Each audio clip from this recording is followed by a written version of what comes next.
Hello guys, जैसा कि first video में आपने देखा था कि मैंने आपको संधि और संधि के भेदों के बारे में बताया। आज हम पहली संधि स्वर संधि पढ़ेंगे। तो आइए देखते हैं स्वर संधि। स्वर के बाद स्वर अर्थात दो स्वरों के मेल को हम स्वर संधि कहते हैं। स्वर संधि के 5 भेद हैं। पहला भेद है दीर्घ संधि, दूसरा है गुण संधि, तीसरा है वृद्धि संधि, चौथा है यण संधि और 5वां है आयाति संधि। अब हम पढ़ते हैं दीर्घ संधि। दीर्घ संधि में क्या है? दीर्घ संधि में होता है किसी भी ह्रस्व स्वर को ह्रस्व से जोड़ने पर उसका दीर्घ बन जाना। जैसे कि छोटा और छोटा मिला के क्या हो जाएगा? बड़ा। छोटा आ और बड़ा आ मिलाकर क्या हो जाएगा? तो भी हमारा क्या बनेगा? बड़ा। बड़ा आ प्लस बड़ा आ मिलाकर भी क्या बनेगा? बड़ा आ। छोटी ई और छोटी ई को मिलाकर क्या बनेगा? बड़ी ई।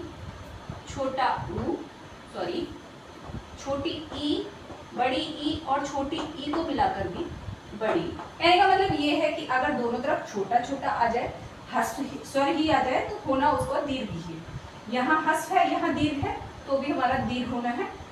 दीर्घ एंड दीर्घ मिलकर भी दीर्घ होना है। छोटी है, छोटी ई मिलकर भी दीर्घ। इसी तरह से छोटा ऊ और छोटा ऊ मिलकर क्या हो जाएगा? बड़ा ऊ। बड़ा ऊ और छोटा ऊ मिलकर क्या बनेगा? बड़ा ऊ।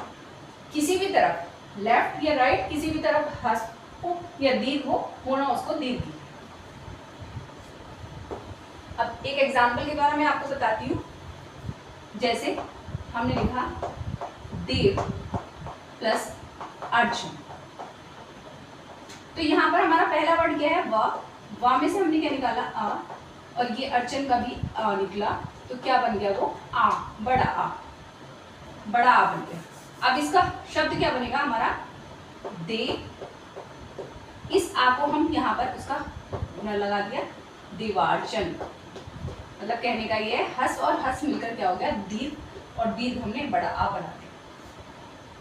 देखिए इसका दूसरा एग्जाम्पल है रेखा प्लस अंश। तो इसमें क्या है? रेखा में आ निकला और इसका ए निकला, तो क्या हो गया? बड़ा आ। तो ये क्या बना शब्द? रेखांश। तीसरा देखते हैं।